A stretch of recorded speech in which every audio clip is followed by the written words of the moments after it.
I spent 29 years as a USDA Extension apiculture specialist before I retired to run a small honey operation inside a 34-family beekeeping cooperative in Montana's Blackfoot Valley, a community built around a recorded corridor easement, protecting the wildflower forage our shared hives depend on, and a jointly owned extraction facility carrying the state's own Pure Montana Honey Purity certification. Then a new neighbor sprayed broad-spectrum herbicides straight across that forage corridor to clear his land for pasture, killing the bloom 11 of our members' colonies needed for the entire spring nectar flow. And when I asked our cooperative to enforce the covenant protecting that corridor, I learned that the apiary manager we'd trusted with our whole certified honey program for 8 years had been quietly cutting our pooled honey with cheap corn syrup and selling it under our own purity seal the entire time. By the time the state agriculture department finished its investigation, the dead wildflowers were the smallest thing he'd poisoned. My name is Wilhelmina Strand. Everyone here calls me Billy. I'm 62, and I spent 29 years as a USDA Cooperative Extension apiculture specialist across the western half of Montana before I retired 6 years ago to run Sweetwater Apiary, a modest 16-acre operation built around a converted equipment shed on the edge of a 34-family beekeeping cooperative called Blackfoot Valley. My husband Silas passed 8 years ago, not long before I left extension work behind for good, and taking over full-time management of our own small apiary has been the thing that kept me from simply sitting alone in a farmhouse with no reason left to get up before the sun. Blackfoot Valley Apiary Cooperative was organized in 1969 by a group of small hobby beekeepers and a handful of commercial pollination operators who realized, the way a lot of agricultural cooperatives eventually do, that none of them individually could afford a proper honey extraction facility or command the pollination contracts a coordinated group could negotiate together. Rather than each member trying to maintain isolated bee yards with no shared infrastructure, the founding families recorded a pollinator forage corridor easement across every deed in the cooperative, protecting a connected network of wildflower meadow and shelter belt planting that our hives rely on for nectar flow, along with a jointly owned, professionally managed honey extraction and bottling facility at the cooperative center. I want to explain why that corridor easement and our facility's certification matter as much as they do, because it's the whole reason this story unfolds the way it does. Montana's Department of Agriculture operates a voluntary but rigorously audited Pure Montana Honey certification program, verifying through isotope ratio testing and pollen analysis that any honey carrying the seal is genuinely unadulterated single-source Montana honey, rather than honey cut with cheaper sugar syrups, a practice that's become common enough in the broader honey industry that buyers pay a real premium for a verified, testable guarantee.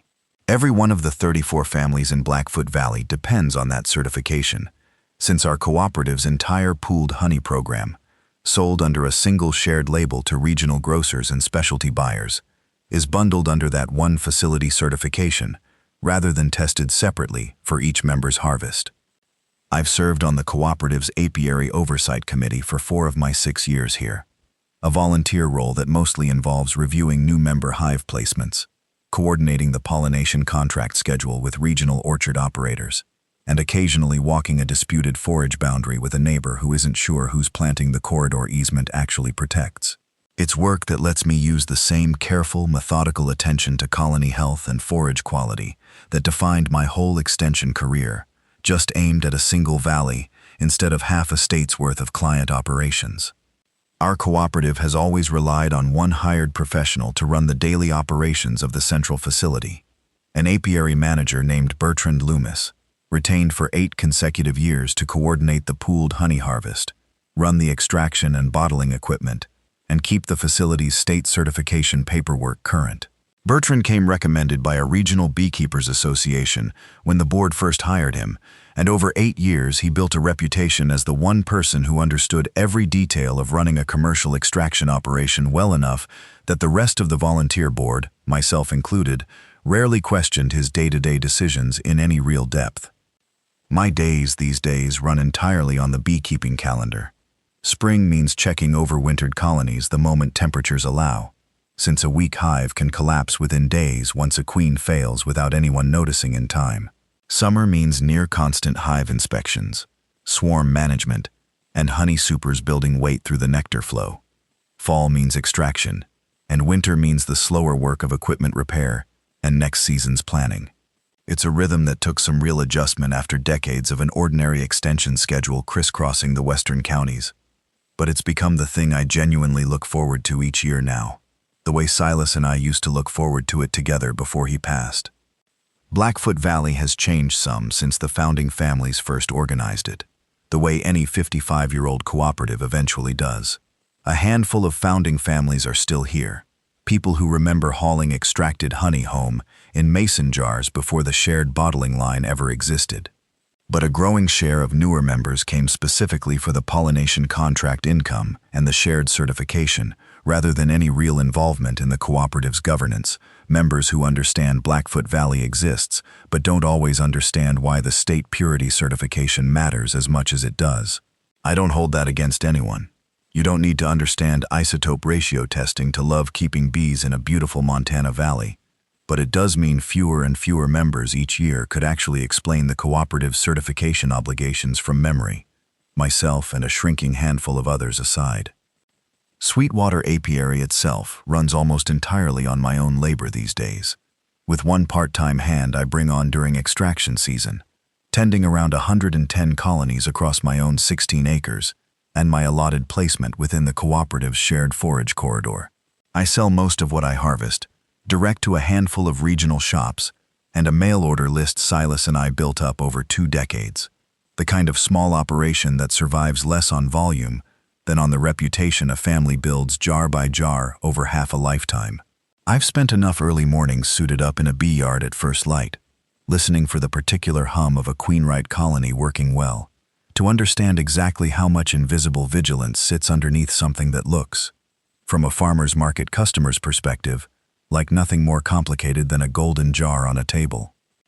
I still remember, 6 years ago, sitting through my first apiary oversight committee meeting and watching Bertrand walk the room through that year's extraction yield projections with the easy, practiced fluency of a man who'd clearly done this many times before, citing moisture content figures and varietal blend ratios with a confidence the rest of us simply took at face value. I remember thinking at the time how fortunate we were to have a manager this competent, handling something this operationally complex.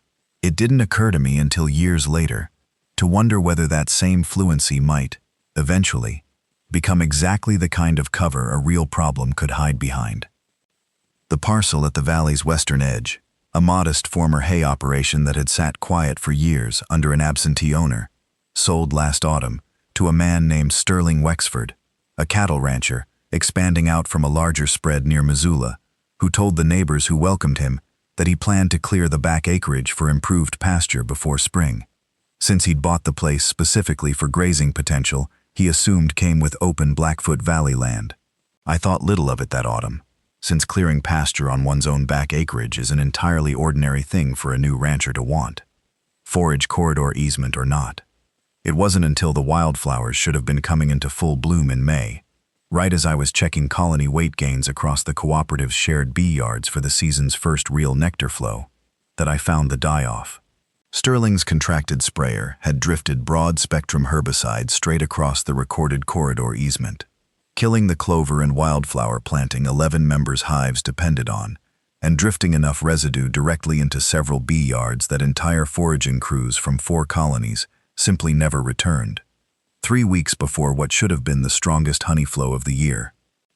I drove over to his place that same afternoon, mostly out of the same instinct that had made me flag 100 forage and pesticide conflicts across 3 decades of extension work before raising an alarm. "I don't think we've properly met," I said. "I'm Billy, from the Apiary Oversight Committee. I have to ask about that spraying. It drifted straight across our recorded forage corridor, and it's already cost several of us active foraging colonies." Sterling looked genuinely confused by the question, which I took, in that first conversation, as a reasonably good sign. "Bertrand signed off on this personally," he said. "I told him where I wanted to clear for pasture, and he said the corridor boundary was flexible enough on the western edge that it wouldn't be an issue, since he already knew the whole forage layout better than most people would. There's a recorded fixed-width easement corridor here, I told him. It's not usually something people spray herbicide across without a formal review. Would you mind if I asked the committee to double-check the paperwork? Sure, go ahead, Sterling said, with the easy confidence of a man who believed he'd done everything correctly and paid good money to be sure of it.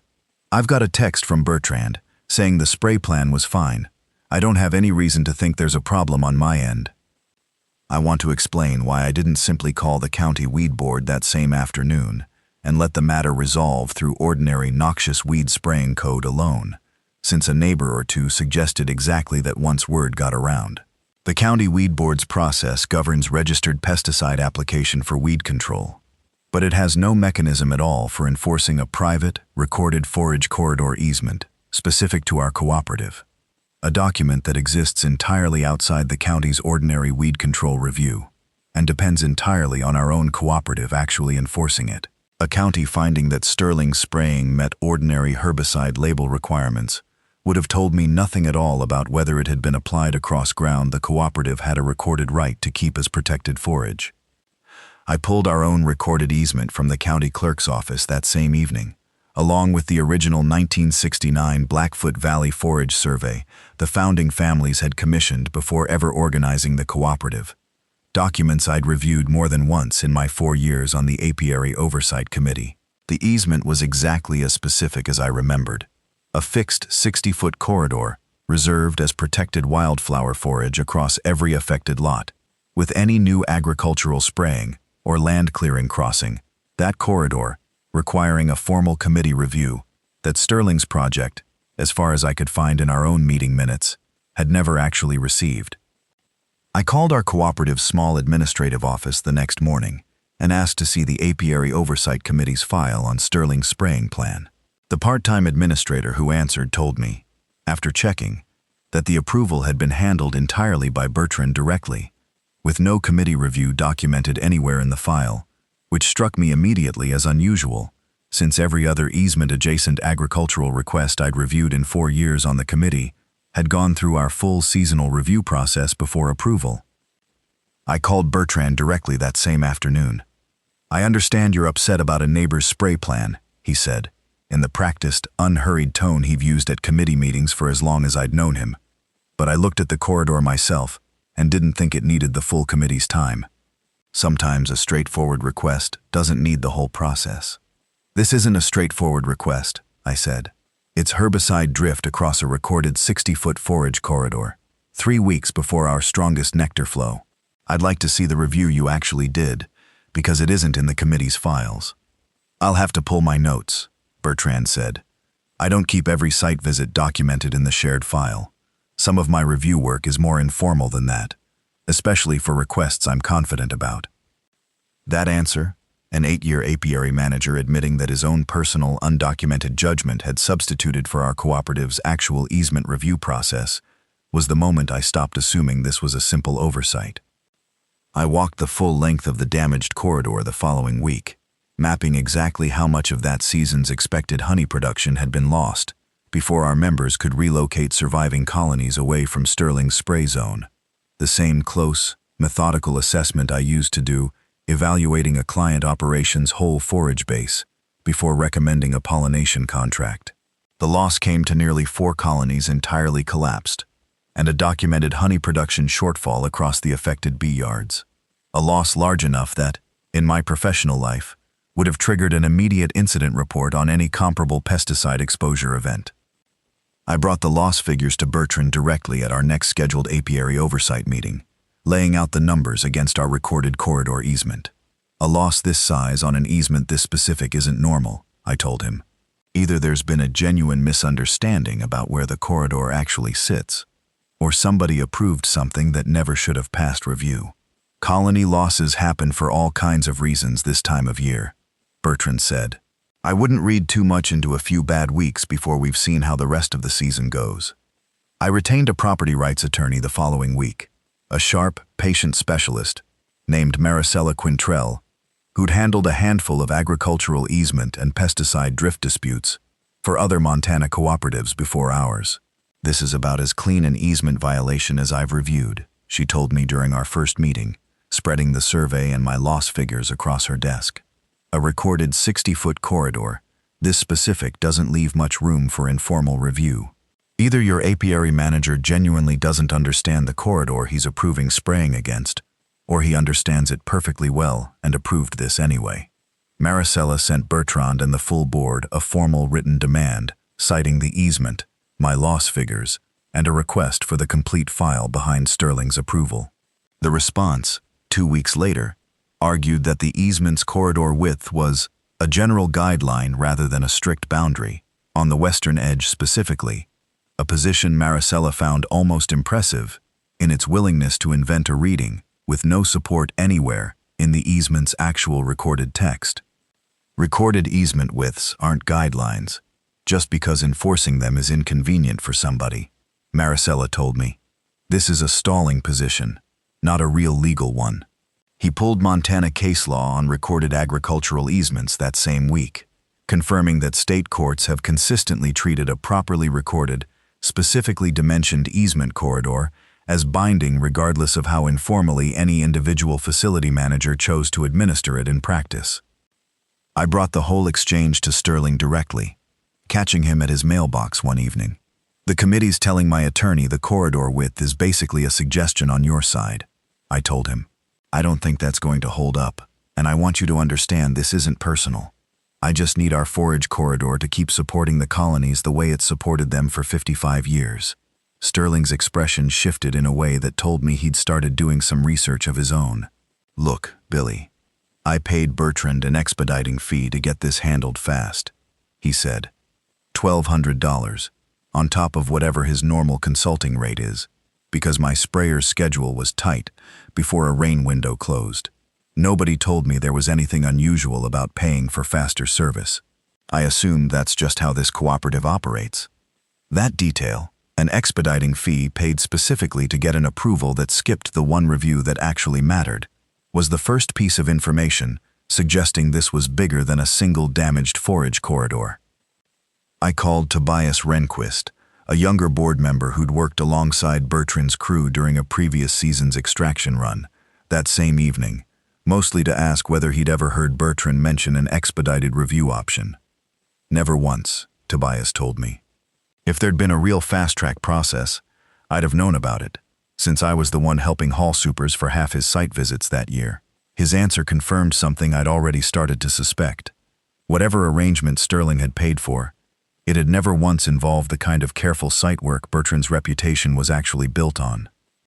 I mentioned the fee to Otis Kavanaugh, our cooperative's board president and a second-generation Blackfoot Valley family member, over coffee a few days later, mostly just to see whether he'd ever heard of such an arrangement being offered to anyone else. I don't recall an expediting fee ever being part of any process this board approved, he said, setting his cup down slowly. If Bertrand's been offering new landowners a paid shortcut around the committee's review, that's not something I remember us ever voting on. His reaction told me this wasn't some disclosed, board-sanctioned convenience. It was something happening quietly, off to the side of whatever process the rest of us thought we were all operating under together. Maricela laid out two paths that spring. The first was a straightforward easement enforcement action against Sterling directly, seeking either a buffer replanting requirement or compensation for the honey program's lost production. The second, slower path, involved formally escalating the apiary manager's own conduct, since a pattern of undocumented approvals tied to informal fees would eventually need to be surfaced more broadly, given how directly it threatened our cooperative certification standing. I'd pursue the easement claim against Sterling first, since that gets your forage corridor protected fastest, Maricela told me. The Bertrand question is a longer process, but if there really is a pattern of informally approved violations, that's worth surfacing more broadly, rather than just handling it as a private dispute between neighbors. We filed the easement enforcement action that June, seeking a court order requiring Sterling to fund a full buffer replanting along the damaged corridor and maintain a permanent no-spray zone going forward, along with damages for the season's documented colony losses. Sterling, to his credit, didn't fight the underlying claim once he understood the easement's actual legal force. He brought in his own agronomist to assess replanting options, genuinely more frustrated with Bertrand's approval process than with any of his neighbors. Here's the micro setback. Establishing a proper native wildflower buffer, capable of actually supporting nectar flow again, turned out to require a specialized native seed supplier and at least 2 full growing seasons before the planting could mature enough to meaningfully support foraging colonies. Meaning the Western Forage Corridor faced a prolonged recovery period no court order could simply accelerate. Maricela negotiated an interim damages arrangement covering the season's lost honey production, but the biological recovery problem itself simply couldn't move faster than an actual growing season allowed. That whole summer was harder on the cooperative than I let on to Otis during our regular check-ins, since a season's collapsed colonies aren't something you can simply replace overnight. Several of our smaller producer members lost a meaningful share of their own household income that season, all traceable, colony by colony, directly back to a spray drift that should never have crossed protected ground.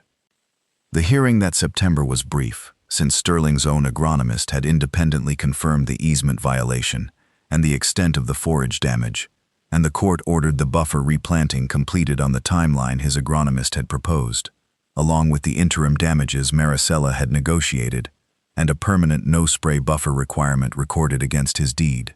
Sterling, for his part, seemed almost relieved to have a clear resolution, rather than an open-ended dispute with neighbors he'd genuinely never meant to harm. "I want you to know I'm not upset with you over any of this," Sterling told me outside the courthouse. "I paid good money to have this handled correctly. I'm the one who's out an expediting fee and 2 growing seasons of replanting because somebody didn't do the one thing I paid them to do." I remember standing in that courthouse parking lot afterward, longer than I needed to, thinking the whole dispute had resolved about as cleanly as an easement enforcement action ever does. A clear violation, an agronomist who didn't fight the science, a judge who didn't need much convincing. It's strange now, looking back, how contained that afternoon felt at the time, given everything it turned out to be the opening chapter of. I assumed, walking out of that hearing, that this was substantially the end of it. I was wrong, and it was Maricela's follow-up records request to the cooperative, seeking documentation of every extraction batch and certification filing Bertrand had personally handled over the prior several years, that showed me exactly how wrong. The records the cooperative was eventually compelled to produce showed that Sterling's herbicide drift wasn't an isolated lapse. Bertrand's extraction batch logs, compared against our own harvest weight records going back nearly a decade, showed a consistent and growing gap between the volume of raw honey members had delivered for extraction and the volume of finished, bottled product the facility actually reported selling under the cooperative's certified label. Maricela pulled the cooperative's full extraction and sales ledger the same week, a routine step given how central Bertrand's personal control over the certified honey program had turned out to be, and what she found reframed the entire situation. Nested among years of legitimate bottling runs were purchase invoices from a bulk ingredient supplier called Continental Bulk Sweeteners, billed directly to the facility's account under Bertrand's own authorization, for shipments of corn-based invert syrup that had no legitimate use anywhere in an operation certified to sell pure, unadulterated Montana honey.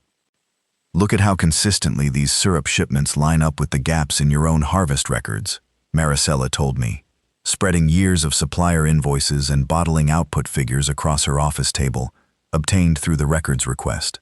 Every one of them arrived right before a bottling run that reported unusually high finished product volume relative to what members had actually delivered, with the difference never once accounted for anywhere in the cooperative's own books.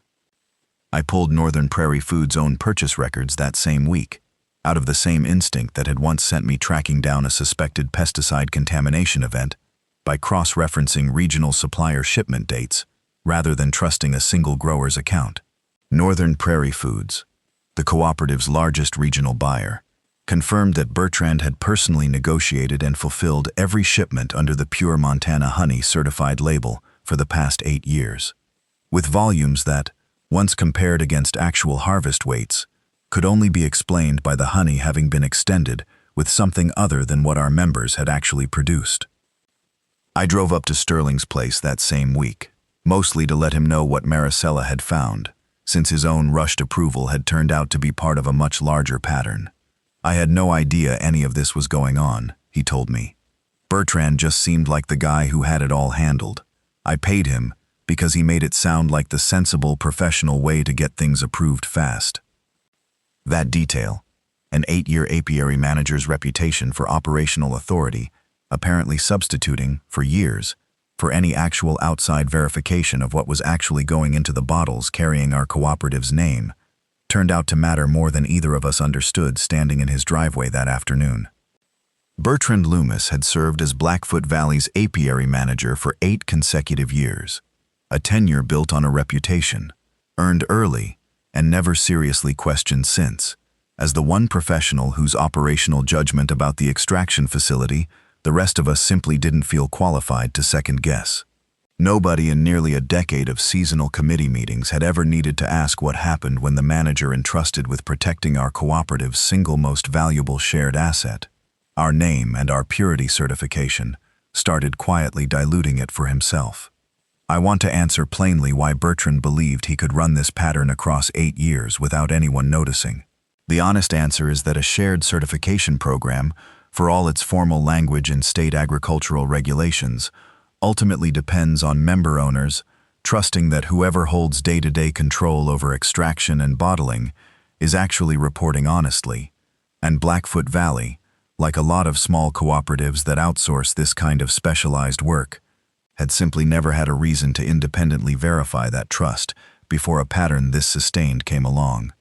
I spent 25 years as a U.S. postal inspector investigating mail fraud before I retired to run a small pecan grove inside a 26-family growers cooperative in South Georgia, a community built around a recorded easement protecting the shelter belt tree line that's shielded our orchards from damaging coastal windstorms since 1972.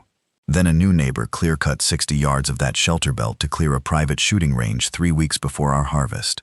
And when the first real windstorm of the season tore through the gap and stripped nuts off trees across 4 properties, I asked our cooperative to enforce the covenant protecting that tree line. That's when I learned the operations manager we'd trusted with our whole grove for 11 years had been quietly filing false storm damage claims to the federal crop insurance program the entire time. By the time the USDA's investigators finished with him, the shelter belt was the smallest thing he'd been cutting corners on. My name is Roland Kingsolver. I'm 64, and I spent 25 years as a United States postal inspector, most of it working mail fraud cases out of the Atlanta field office, before I retired 6 years ago to run Kingsolver Pecan Grove, a modest 31-acre operation on the edge of a 26-family cooperative called Cobb Hollow Pecan Growers. My wife Celeste passed 5 years ago, not long after I retired, and taking over the grove full-time has been the thing that's kept me from simply sitting alone in a house too quiet for either of us to have ever planned on. Cobb Hollow was organized in 1972 by a group of South Georgia pecan families who'd each inherited orchards vulnerable to the same problem. The flat, open terrain here means a hard coastal windstorm during harvest season can knock down as much crop in an afternoon as a bad drought does in a whole year. Rather than each family trying to maintain its own scattered windbreak plantings, the founding families recorded a shelter belt preservation easement across every deed in the cooperative, protecting a continuous line of loblolly pine and red cedar that runs along the property boundaries most exposed to storms rolling in off the coast, along with a jointly owned cracking and grading facility at the cooperative center. I want to explain why that shelter belt matters as much as it does, because it's the whole reason this story unfolds the way it does. A mature windbreak doesn't just look nice running along a fence line. It measurably reduces wind speed across an orchard for a distance many times its own height, which means a 60-yard gap in the wrong place doesn't just expose the trees directly behind it. It exposes everything downwind of that gap for a stretch of ground far larger than the gap itself. Every one of the 26 families in Cobb Hollow depends on that continuous tree line holding, since a single serious breach can turn an ordinary autumn storm into the kind of loss that shows up directly in a family's harvest income for the year. I've served on the cooperative's Grove Oversight Committee for 4 of my 6 years here, a volunteer role that mostly involves reviewing new member planting plans, coordinating the shared harvest and hulling schedule, and occasionally walking a disputed shelter belt boundary with a neighbor who isn't sure whose trees are protected and whose aren't. It's work that lets me use the same careful, patient attention to documentation and pattern spotting that defined my whole investigative career, just aimed at a grove instead of a mail fraud file. Our cooperative has always relied on one hired professional to run the daily operations of the shared facility and coordinate the grove-wide harvest calendar. An operations manager named Emmett Ravenscroft, retained for 11 consecutive years to schedule the shaking and harvesting crews, run the cracking and grading equipment, and handle the paperwork tied to our members' participation in the federal crop insurance program most pecan growers rely on to survive a genuinely bad storm year. Emmett came recommended by a neighboring cooperative when the board first hired him, and over 11 years he built a reputation as the one person who understood every moving part of a commercial pecan operation well enough that the rest of the volunteer board, myself included, rarely questioned his judgment calls in any real depth. My days these days run entirely on the grove's calendar. Spring means monitoring bud break and watching the weather the way I used to watch a suspect's routine, since a late frost can undo a whole season in one bad night. Summer means irrigation and pest management. Fall means harvest, shaking, sweeping, hauling to the cracking facility. The busiest 6 weeks of my year by a wide margin. Winter is pruning, and the slower work of the Grove Oversight Committee, walking the shelter belt to check for storm damage or disease before spring comes back around. It's a rhythm that took some real adjustment after 25 years of an investigator's schedule. But it's become the thing I genuinely look forward to now, the way Celeste and I used to look forward to it together before she passed. Cobb Hollow has changed some since the founding families first organized it, the way any 50-year-old cooperative eventually does. A handful of founding families are still here, people who remember planting sections of that shelter belt by hand as children. But a growing share of newer members came specifically for the Grove income and the shared cracking facility, rather than any real involvement in the cooperative's governance. Members who understand Cobb Hollow exists, but don't always understand why the shelter belt easement matters as much as it does. I don't hold that against anyone. You don't need to understand windbreak physics to love owning a pecan grove in South Georgia. But it does mean fewer and fewer members each year could actually explain the cooperative's easement obligations from memory, myself and a shrinking handful of others aside. King Solver Pecan Grove itself runs almost entirely on my own labor these days, with a contracted shaking crew I bring in for 6 weeks each fall, tending around 900 trees across my own 31 acres. I sell most of what I harvest through the cooperative's shared grading and marketing program, the kind of small operation that survives less on any single grower's volume than on the reputation the whole cooperative has built jar by jar, bag by bag, over half a century. I've spent enough autumn mornings standing at the edge of a windbreak, watching a storm system build on the coastal radar, doing the same rough mental math on exposure and loss I used to do reading a suspect's financial records, to understand exactly how much invisible risk sits underneath something that looks, from a grocery store shelf, like nothing more complicated than a bag of shelled pecans. I still remember, 6 years ago, sitting through my first Grove Oversight Committee meeting and watching Emmett walk the room through that year's crop insurance enrollment numbers with the easy, practiced fluency of a man who'd clearly done this many times before, citing coverage levels and premium calculations with a confidence the rest of us simply took at face value.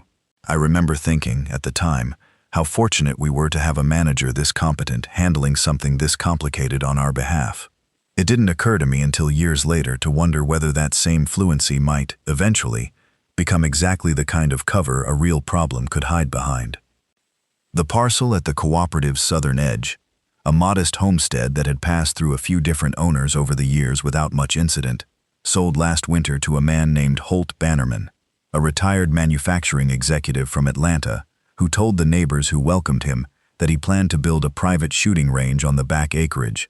Since he'd bought the place specifically for the open land he assumed came with rural South Georgia property. I thought little of it that winter, since building a private range on one's own back acreage is an entirely ordinary thing for a new rural landowner to want, shelter belt easement or not. It wasn't until a hard coastal storm blew through in early September, 3 weeks before our harvest was set to begin, that I understood what Holt's crew had actually done. He'd clear-cut a 60-yard gap straight through the recorded shelter belt corridor to open a clean sightline for his range. And the storm that followed funneled directly through that gap and across 4 downwind orchards, stripping nuts off trees and snapping limbs on a scale I hadn't seen in a non-hurricane storm in all my years here. I drove over to his place that same afternoon, mostly out of the same instinct that had made me flag 100 inconsistencies in a case file before ever confronting a suspect. "I don't think we've properly met," I said. "I'm Roland, from the Grove Oversight Committee. I have to ask about that cleared section. It cuts straight through our recorded shelter belt easement, and 4 of us just took serious storm damage because of the gap." Holt looked genuinely surprised by the question, which I took, in that first conversation, as a reasonably good sign. "Emmett walked the property line with me himself before I ever brought in a crew," he said. "He told me the shelter belt easement didn't actually run this far south, and that this section of tree line was mine to clear if I wanted to. I wouldn't have touched a single tree without his say-so." "There's a recorded easement corridor that runs the full southern boundary," I told him. "It's not usually something people clear without a formal review. Would you mind if I asked the committee to pull the actual survey?" "Please do," Holt said, with the easy confidence of a man who believed he'd done his homework and simply gotten bad information. "Emmett came out here personally, walked the fence line with me, and told me exactly where I could clear. I've got no reason to doubt a man who's run this cooperative's grove for over a decade. I want to explain why I didn't simply call the county's land clearing permit office that same afternoon and let the matter resolve through ordinary tree removal code alone, since a neighbor or two suggested exactly that once word got around. The county's land clearing permit process governs erosion control on parcels over a certain size, but it has no mechanism at all for enforcing a private, recorded shelter belt easement specific to our cooperative, a document that exists entirely outside the county's ordinary review and depends entirely on our own cooperative actually enforcing it. A county finding that Holt's clearing met ordinary erosion control rules would have told me nothing at all about whether it had been cut across ground the cooperative had a recorded right to keep as protected windbreak. I pulled our own recorded easement from the county courthouse that same evening, along with the original 1972 Cobb Hollow Shelter Belt survey the founding families had commissioned before ever organizing the cooperative, documents I'd reviewed more than once in my 4 years on the Grove Oversight Committee. The easement was exactly as specific as I remembered. A continuous corridor running the full length of every affected lot's southern and eastern boundary, with any clearing inside that corridor requiring a formal committee review that Holt's project, as far as I could find in our own meeting minutes, had never actually received. I called our cooperative's small administrative office the next morning and asked to see the Grove Oversight Committee's file on Holt's clearing plan. The part-time administrator who answered told me, after checking, that no such review had ever been requested, and that Emmett had never once brought Holt's plan to the committee at all. I called Emmett directly that same afternoon. "I understand you're upset about a neighbor's clearing," he said, in the practiced, unhurried tone he'd used at committee meetings for as long as I'd known him. "But I walked that boundary myself, and I genuinely believe the easement ended further north than it does. I made an honest mistake reading an old survey marker. This isn't a boundary I've ever seen anybody get wrong before," I said. "The recorded corridor runs the full southern edge, clearly marked on a survey you've had access to for 11 years. I'd like to understand how this happened." "I'll go back and look at my own notes," Emmett said. "Sometimes an old marker gets overgrown, and you trust your memory of a property more than you should." That answer didn't sit right with me, not because it was implausible on its face, but because a man who'd walked that shelter belt as many times as Emmett had over 11 years shouldn't have needed to trust his memory over the actual recorded survey, especially not on a call this consequential. I walked the full length of the damaged section the following week with our contracted crop consultant, mapping exactly how much of that fall's harvest had been lost across the 4 affected orchards, the same close, methodical documentation I used to build a case file before ever bringing charges. The loss came to a significant share of the season's expected yield across those 4 properties, a figure large enough that, in my old professional life, would have triggered an immediate formal inquiry into how the underlying failure had actually happened. I brought the loss figures to Emmett directly at our next scheduled Grove oversight meeting, laying out the numbers against our recorded shelter belt easement. A loss this size on an easement this clearly documented isn't an ordinary mistake, I told him. Either there's something about how you reviewed Holt's plan that you're not telling us, or the review simply never happened the way it should have. Storm losses can vary a lot property to property, Emmett said. I wouldn't read too much into one bad season before we've had a chance to properly assess the damage. I retained a property rights attorney the following week, a sharp, patient specialist named Cassandra Linderman, who'd handled a handful of agricultural easement disputes for other South Georgia cooperatives before ours. This is about as clean an easement violation as I've reviewed, she told me during our first meeting, spreading the survey and the loss figures across her desk. A recorded corridor this specific, cleared without so much as a committee review, doesn't leave much room for an honest mix-up. Either your operations manager genuinely failed to check a survey he had easy access to, or something else explains why he told your neighbor it was fine to clear. Cassandra sent Emmett and the full board a formal written demand citing the easement, the documented losses, and a request for any notes or correspondence behind his approval of Holt's clearing. What came back, 2 weeks later, was a single vague paragraph asserting that Emmett had relied on his years of familiarity with the property rather than the recorded survey, a position Cassandra found thin, even by the standards of an honest mistake. An 11-year operations manager doesn't usually need to rely on memory over a document sitting in the county courthouse, Cassandra told me. This reads like somebody covering for a decision they don't want examined too closely. She pulled Georgia case law on recorded conservation and preservation easements that same week, confirming that state courts have consistently held a facility manager's personal, undocumented judgment cannot override a properly recorded easement corridor, regardless of how sincerely that judgment was formed. I brought the whole exchange to Holt directly, catching him at his mailbox one evening. The committee's telling my attorney, Emmett simply misjudged the boundary, I told him. I don't think that's going to hold up as an explanation. And I want you to understand, this isn't personal. I just need our shelter belt to keep doing what it's done for 50 years. Holt's expression shifted in a way that told me something else was on his mind. Look, Roland, there's one more thing, he said. When Emmett came out to walk the property with me, my old tractor's hydraulic lift had been down for weeks, and I mentioned it in passing. He offered to send his own nephew over to fix it, free of charge, as a neighborly favor, before we ever got to talking about the shelter belt boundary. I didn't think anything of it at the time. I still don't know if it means anything. That detail, a favor exchanged in the same conversation where Emmett happened to misjudge, in the cooperative's favor, and against his own careful 11-year record, exactly where a valuable easement corridor ran, was the first piece of information suggesting this was missing more than simply an honest mistake. I called Junius Pemberton, a younger board member who'd worked alongside Emmett's crew during a previous season's harvest, that same evening, mostly to ask whether he'd ever seen Emmett accept a favor like that from a grower before. Not that I ever noticed directly, Junius told me, but now that you mention it, Emmett's nephew does odd repair jobs for a lot of folks around here off the books. I never thought to connect it to anything at the co-op.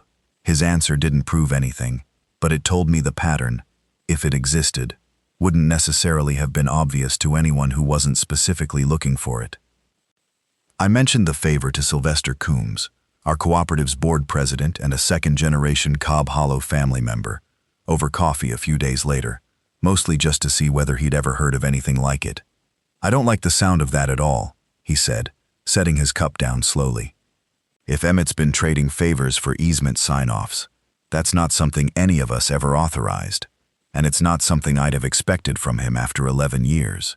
His reaction told me this wasn't some disclosed, board-sanctioned arrangement. It was something happening quietly, off to the side of whatever process the rest of us thought we were all operating under together. Cassandra laid out two paths that fall. The first was a straightforward easement enforcement action against Holt directly, seeking a full shelter belt replanting and compensation for the 4 affected orchards' storm losses. The second, slower path involved formally examining Emmett's own conduct, since a pattern of undisclosed favors compromising his judgment would eventually need to be surfaced more broadly, given how directly it threatened our cooperative's whole approach to easement enforcement. I'd pursue the easement claim against Holt first, since that gets your shelter belt repaired fastest, Cassandra told me. The Emmett question is a longer process, but if there really is a pattern of compromised judgment behind his approvals, that's worth surfacing more broadly, rather than just handling it as a private dispute between neighbors. We filed the easement enforcement action that October, seeking a court order requiring Holt to fund a full replanting of the damaged shelter belt section, using mature, fast-establishing stock rather than seedlings, along with damages for the 4 affected orchards' documented storm losses. Holt, to his credit, didn't fight the underlying claim once he understood the easement's actual legal force. He brought in his own landscape contractor to assess replanting options, genuinely more frustrated with Emmett's bad information than with any of his neighbors. Here's the micro setback: establishing a shelter belt capable of actually providing wind protection again turned out to require several full growing seasons, even with mature stock, since a windbreak's effectiveness depends on canopy density that simply cannot be purchased or accelerated past a certain point, meaning the 4 affected orchards faced a multi-year recovery period no court order could shorten. Cassandra negotiated an interim damages arrangement covering that season's lost harvest, but the underlying protection gap itself simply couldn't close faster than actual tree growth allowed. That whole harvest season was harder on the cooperative than I let on to Sylvester during our regular check-ins, since a season's storm-damaged crop isn't something you can simply make up for later in the year. Several of our smaller producer members lost a meaningful share of their own household income that season, all traceable, orchard by orchard, directly back to a shelter belt gap that should never have existed. The hearing that December was brief, since Holt's own landscape contractor had independently confirmed the easement violation and the extent of the damage, and the court ordered the replanting completed on the timeline his contractor had proposed, along with the interim damages Cassandra had negotiated. Holt, for his part, seemed almost relieved to have a clear resolution rather than an open-ended dispute with neighbors he'd genuinely never meant to harm. "I want you to know I'm not upset with you over any of this," Holt told me outside the courthouse. "I trusted a man who's run this cooperative's grove for over a decade to tell me the truth about a property line. I'm the one who's out of shooting range and several years of replanting because somebody gave me bad information." I remember standing in that courthouse parking lot afterward longer than I needed to, thinking the whole dispute had resolved about as cleanly as an easement enforcement action ever does. A clear violation, a contractor who didn't fight the survey, a judge who didn't need much convincing. It's strange now, looking back, how contained that afternoon felt at the time, given everything it turned out to be the opening chapter of. I assumed, walking out of that hearing, that this was substantially the end of it. I was wrong, and it was Cassandra's follow-up records request to the cooperative, seeking documentation of every crop insurance claim Emmett had personally filed on the cooperative's behalf over the prior several years, that showed me exactly how wrong. The records the cooperative was eventually compelled to produce showed that Holt's clearing wasn't an isolated lapse in judgment. Emmett's crop insurance claim filings, compared against our own Grove Oversight Committee's storm damage assessments going back over a decade, showed a consistent and troubling pattern. Claims filed for storm damage on a scale our own committee's records never actually documented happening. Cassandra pulled the cooperative's full crop insurance claims history the same week, a routine step given how central Emmett's personal control over the insurance program had turned out to be, and what she found reframed the entire situation. Nested among a handful of genuinely legitimate storm damage claims were a series of separate filings, each one describing damage considerably more severe than our own committee's contemporaneous inspection notes ever recorded, always processed through the same independent claims adjuster, rather than the standard rotation of adjusters the federal program typically assigns. Look at how consistently these inflated claims line up with your own committee's damage assessments from the same storms, Cassandra told me, spreading years of claim filings and committee inspection notes across her office table, obtained through the records request. Every one of them describes damage 2 to 3 times worse than what your own people documented at the time, and every one of them went through the same adjuster rather than whoever the program would ordinarily assign. I pulled that adjuster's own case history that same week, out of the same instinct that had once sent me tracking down a mail fraud pattern by cross-referencing claim dates against a single processor's schedule, rather than trusting any individual filing on its own. The adjuster, a man named Foster Radcliffe operating out of a neighboring county, had personally handled every one of Emmett's claims for the federal crop insurance program across 11 years, a degree of concentration that no ordinary assignment process would produce on its own. I drove up to Holt's place that same week, mostly to let him know what Cassandra had found, since his own bad information had turned out to be part of a much larger pattern. I had no idea any of this was going on, he told me. Emmett just seemed like the guy who had the whole Grove operation handled. I trusted him because he made it sound like he'd walked that boundary 100 times before. That detail, an 11-year operations manager's reputation for competence, apparently substituting, for years, for any actual outside verification of what he was reporting to a federal program, turned out to matter more than either of us understood standing in his driveway that afternoon. Emmett Ravenscroft had served as Cobb Hollow's operations manager for 11 consecutive years, a tenure built on a reputation, earned early and never seriously questioned since. As the one professional whose judgment about the Grove and its insurance program the rest of us simply didn't feel qualified to second-guess. Nobody in over a decade of seasonal committee meetings had ever needed to ask what happened when the manager entrusted with protecting our cooperative's access to a critical federal safety net started quietly exploiting it for himself. I want to answer plainly why Emmett believed he could run this pattern across 11 years without anyone noticing. The honest answer is that federal crop insurance, for all its formal language and USDA regulations, ultimately depends on the claims process, trusting that the person filing on a grower's behalf is reporting honestly.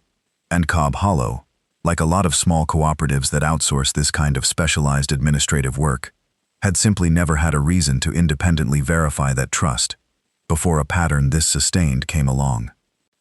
Cassandra discovered, through the same records request, that Emmett and Foster Radcliffe's coordinated claims had generated indemnity payments totaling just over $230,000 beyond what the cooperative's own documented losses would have justified across 11 years, with the excess split between the two men through a personal account that never once appeared in any cooperative financial statement any of us had reviewed and approved at a general meeting. I spent an evening that week going back through over a decade of my own Grove Oversight Committee notes, comparing them against Emmett's filed claims, the same close, patient cross-referencing I used to do matching a suspect's bank deposits against their reported income during an investigation. More than once, I found a season where Emmett's claim described catastrophic limb loss across the eastern orchards, in the exact same storm event our own committee's contemporaneous notes described as moderate, typical seasonal damage, a discrepancy Emmett had never once flagged or explained to the board that had approved his continued employment year after year. I called a former colleague from my investigative days, a retired USDA Office of Inspector General agent named Odette Marchand, who now consults on federal program fraud cases across the Southeast, mostly to ask whether the kind of scheme Cassandra had found was something she'd ever encountered elsewhere. "I've seen individual growers inflate a claim here and there," she told me over the phone, "but I've never personally seen a cooperative's own manager run a coordinated scheme with a single adjuster this consistently for over a decade. It's a genuinely brazen arrangement, precisely because it exploits exactly the kind of specialized trust these programs depend on." Hearing that a pattern this specific still struck a career fraud investigator as unusual was, in its own way, more unsettling than if it had simply been common. I want to note here something that took me a while to fully process myself. Our own bylaws had always given any Grove Oversight Committee member the authority to request an independent review of any crop insurance claim filed on the cooperative's behalf, a right almost nobody on the committee had ever exercised in 4 years, myself included, simply because Emmett's explanations were fluent enough, on their face, that asking for an independent review felt almost like an accusation rather than routine diligence. I think about that reluctance more than almost anything else from this whole ordeal. How a genuinely reasonable norm, deferring to specialized administrative expertise, can quietly curdle into exactly the blind spot somebody's counting on. The full picture, once Cassandra retained an independent insurance fraud auditor to to reconcile 11 years of claim filings against the committee's own contemporaneous storm damage assessments was considerably worse than a handful of inflated claims. The auditor's report traced a consistent pattern across nearly every major storm event in the cooperative's history. Emmett's filed claims systematically overstated actual damage, always processed through Foster Radcliffe rather than any other adjuster, always in amounts that pushed the claim into a higher indemnity tier than the actual damage would have justified. This is the same shape as most of these schemes. Once you actually trace the claims, instead of just reading the payout totals, the fraud auditor told the board, laying 11 years of claim filings next to committee inspection notes. A manager who controls both what gets reported as damage and which adjuster reviews that report has no natural check on either function, especially once he's found one adjuster willing to go along with it. It's the pattern across 11 straight years that makes the intent unmistakable. I want to be honest that I didn't fully appreciate, until the auditor walked the board through it, how much this scheme had actually put at risk beyond the misdirected indemnity payments. Every one of our 26 families' access to the federal crop insurance program depended on that program's confidence in Cobb Hollow's claims history, and a decade of coordinated fraudulent filings meant our entire cooperative standing with a genuinely important safety net had been sitting on a foundation of falsified paperwork the whole time, at risk of a program-wide suspension that would have hurt every honest grower here, right alongside the man responsible. I spent a weekend that fall sitting with the auditor's claim-by-claim comparison sheets, matching Emmett's filed damage descriptions against my own memory of storms I'd lived through personally. The same close, patient cross-referencing I used to do, matching a suspect's alibi against a timeline of verified events. The gap between what Emmett reported and what I remembered actually happening, storm after storm, was not subtle once laid side by side. I didn't have the authority to confirm anything beyond my own recollection and the committee's notes, but the shape of the pattern was becoming harder to unsee with every claim I reviewed. The fraud auditor pulled one more thread that reframed things again. Federal crop insurance regulations themselves, which Cassandra obtained the full relevant text of through the same records request, explicitly classify knowingly filing a false or inflated damage claim as a distinct federal offense, carrying criminal penalties considerably more serious than an ordinary contract dispute, since the program treats a false claim as a deception against the public funds that back every honest grower's coverage. I sat with the full audit report alone one evening, before bringing it to the rest of the board, mostly because I wanted to be certain of what I was actually looking at, before asking 4 other volunteers to trust my read on something this serious. 11 years, a coordinated adjuster relationship, $230,000 in excess indemnity payments, and every honest grower's future access to a program none of us could afford to lose, quietly put at risk the whole time. My son Barnaby called that same night for our usual check-in, and found me still at the kitchen table, with the report spread out well past midnight, and he stayed on the phone quietly while I talked through it out loud, the same way I used to work through a complicated case file with a colleague, before committing to a final recommendation. I brought the audit report and Emmett's coordinated claims scheme directly to our cooperative's 4 other board members at a specially called meeting, all of whom, to their credit, seemed genuinely stunned by the scale of what the documents showed.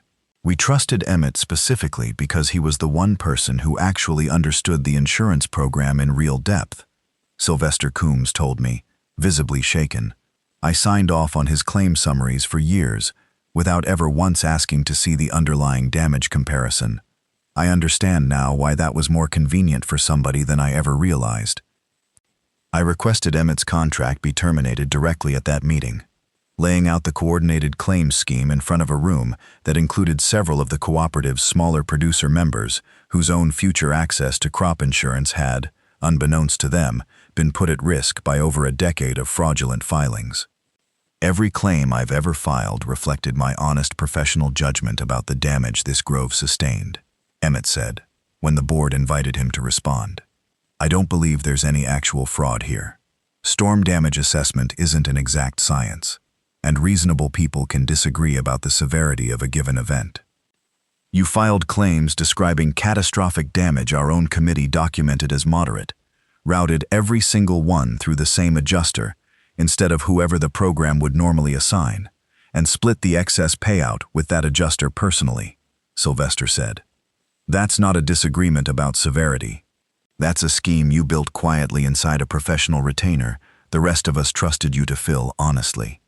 A third board member, Junius Pemberton, the young grower who'd worked alongside Emmett's crew during a previous harvest and had grown close enough to the daily operation to have noticed small inconsistencies without ever fully naming them, asked the question that seemed to land hardest in that room. Emmett, did you personally choose Foster Radcliffe every single time, or did somebody higher up in the program ever question why the same adjuster kept getting assigned to your claims? Emmett's answer was a long pause, followed by an admission that he had, in fact, personally requested Foster by name on every claim across all 11 years, a detail that undercut whatever thin defense he might otherwise have offered about the assignments being coincidental. Cassandra laid out 3 paths forward, all running through channels considerably more serious than our earlier easement dispute with Holt. First, the USDA's risk management agency itself needed formal notice of the coordinated false claims, since the entire cooperative standing with the federal crop insurance program and every member's future coverage tied to it depended entirely on that agency's ongoing confidence in our claims history. Second, federal law treats knowingly filing a false crop insurance claim as a distinct criminal offense, a remedy considerably more serious than an ordinary breach of contract claim, since the program exists to protect public funds backing every honest grower's coverage nationwide. Third, the cooperative deserved a straightforward civil path to recover the funds Emmett had personally diverted. I'd pursue all 3 simultaneously, Cassandra told the board. The risk management agency notice protects the coverage every member's livelihood actually depends on. The criminal referral treats this as the federal offense it actually is, rather than a mere contract dispute. And the civil restitution suit gives the cooperative a clean path to recover whatever Emmett personally diverted. We filed formal notice with the USDA Risk Management Agency's Office of Inspector General that winter, attaching the fraud auditor's full report and 11 years of reconciled claim and inspection records. We filed the criminal referral the same week, and separately filed the civil restitution action, seeking recovery of Emmett's personal share of the diverted funds. Here's the micro setback. The agency's initial response placed Cobb Hollow's entire crop insurance enrollment under a formal compliance review pending its own investigation, a standard precaution that, while ultimately necessary, meant every honest grower in the cooperative faced the possibility of losing coverage entirely for the coming season, right as several of our smaller producer members had no real financial cushion to absorb a bad storm year without that safety net. This is the painful part of doing this the right way, Cassandra told me. A compliance review protects the program's own integrity while it investigates. It also means the cooperative absorbs real short-term uncertainty for a problem one person created. Sylvester raised a second concern at that same meeting that hadn't fully occurred to me until he said it aloud. If Emmett anticipates this investigation dragging on, he said, there's nothing stopping him from continuing to offer his services to other small cooperatives across the region in the meantime, given how convincingly he can talk about grove operations. Cassandra agreed the concern was legitimate and flagged it directly to the Risk Management Agency's compliance office, which added a note to its own regional file recommending any future cooperative verify a claims history independently before relying on a manager's self-reported figures. That winter stretched longer than I'd hoped, largely because both the agency's compliance review and the criminal referral moved at the deliberate pace these processes generally do, and more than one evening found me at my kitchen table with Cassandra's case binder, wondering whether the coverage suspension might simply become permanent before anyone finished sorting out what had actually happened. The turning point came when the agency's own field investigators, conducting a full independent review of the cooperative's actual storm damage history against verified weather data, rather than relying on Emmett's prior submissions, confirmed that Cobb Hollow's underlying growing operation and every honest member's own claims history remained genuinely sound once Emmett's coordinated filings were properly isolated and excluded. The agency restored Cobb Hollow's crop insurance enrollment within 8 weeks of that finding, once it became clear the cooperative's underlying operation remained genuinely eligible for coverage, and the fraud was attributable to one individual's scheme, rather than systemic dishonesty among the membership, reinstating our coverage with a formal notation, requiring independent third-party verification of any claim exceeding a certain threshold going forward. Sylvester Coombs called a special meeting that spring to formally present the results of both the agency's review and the criminal referral, a meeting that drew a larger turnout than any cooperative gathering I could remember in 4 years, including several producer members who'd never before attended a general meeting, but who understand, now, exactly what over a decade of unverified trust had put at risk for the whole cooperative's access to coverage none of them could afford to lose. I spent the afternoon before that meeting walking Holt's replanted shelter belt section alone, checking the young trees one more time out of the same old habit that had started this whole process months earlier, and found myself thinking less about Emmett specifically than about how ordinary the whole slow drift into it must have felt from the inside. It's a strange thing, standing at the edge of a windbreak you've walked 100 times, to realize the actual storm damage itself had been telling a true story all along. It just took someone willing to actually compare it against something other than one man's paperwork. One of the cooperative's smaller producer members, a widow named Odette Marchand, who ran a modest 12-acre grove on her own small acreage, stood during public comment and said something that landed harder in that room than almost anything Cassandra or I had said all winter. I trusted that insurance program to protect the one thing standing between a bad storm year and losing this grove entirely, she said. I want to know how close we actually came to losing that coverage for good, without any of us ever understanding why. Holt, whose own shelter belt dispute felt almost distant by comparison now, spoke next, addressing the room rather than the board directly. I trusted Emmett to tell me the truth about a property line and he didn't, he said. Once I understood what else he might have been doing to the whole cooperative standing with a federal program, I didn't feel like that was something worth just letting go because untangling it was inconvenient. The board voted unanimously that evening to formally terminate Emmett's contract and to adopt the agency's required independent claims verification process permanently, and Junius Pemberton, who'd stayed largely quiet through most of the meeting after his one-pointed question weeks earlier, spoke again near the end, addressing the newer members directly. Some of you weren't here when this cooperative organized the shelter belt back in 1972, he said. I've spent several seasons learning this operation from the ground up. We took our access to that insurance program seriously, because the founders understood what it meant to survive a bad storm year, and because it actually mattered to what this place became. I'd hate for anybody growing pecans here now to think that mattered less than it used to, just because somebody found a way to profit off cutting the corner. The U.S. Attorney's Office, concluding the criminal investigation that summer, charged both Emmett and Foster Radcliffe with federal crop insurance fraud, and the civil case that followed resulted in a restitution judgment covering the full amount of the excess indemnity payments the two men had personally diverted. Odette Marchand's own small grove, once the cooperative's crop insurance enrollment was fully restored and the required independent verification process was in place, went through its first real storm season under the new system that following fall, with no incident, a relief she made a point of sharing at the next general meeting. Emmett pleaded guilty to a reduced set of federal charges that autumn, rather than face a full jury trial on the complete scope of the case, accepting a sentence that included the restitution judgment, a term of supervised release, and a permanent disqualification from ever serving as an authorized representative for any federal crop insurance program again.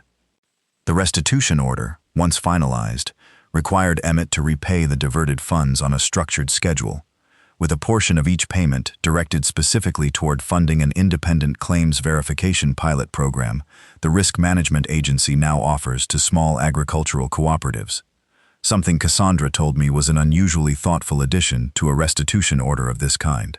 Most restitution just goes back to the cooperative, and nobody outside your community ever hears about it again, she said, getting a piece of it earmarked toward actually helping the next small cooperative verify its own manager's claims, is the kind of outcome that might genuinely help another community avoid exactly this situation.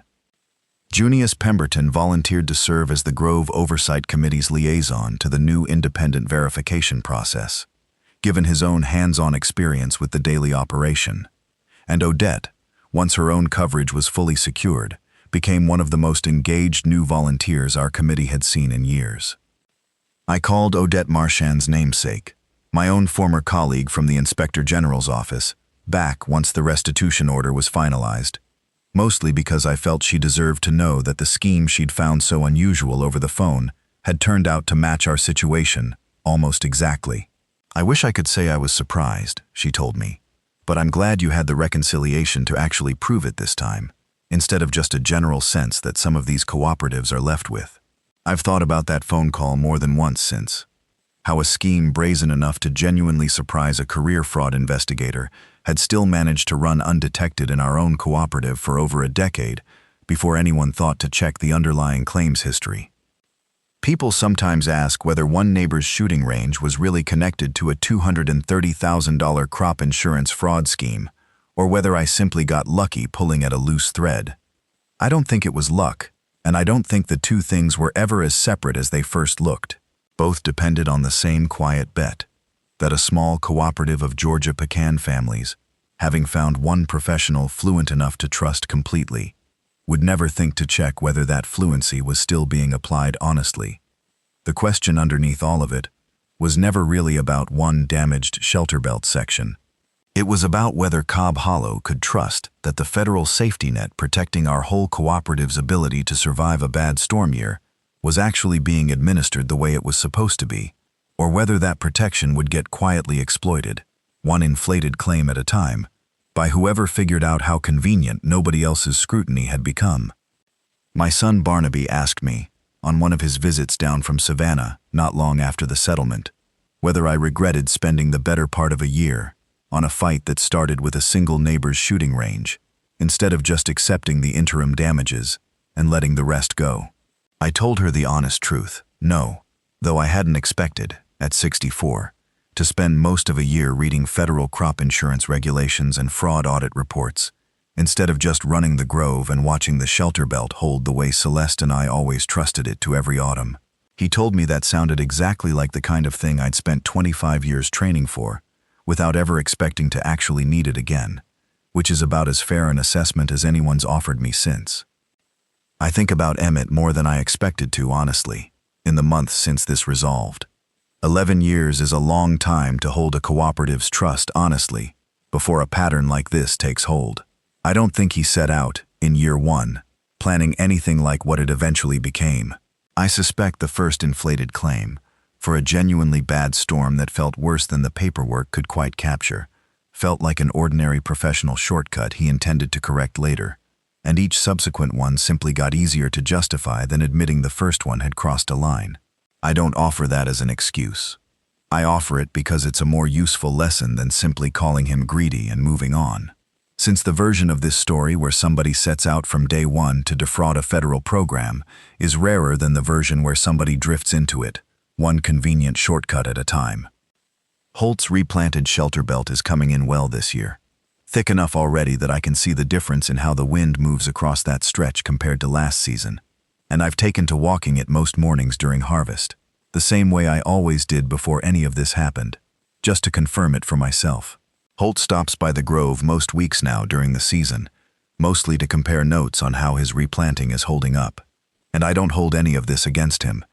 He was as much a victim of Emmett's dishonesty as I was a neighbor harmed by it.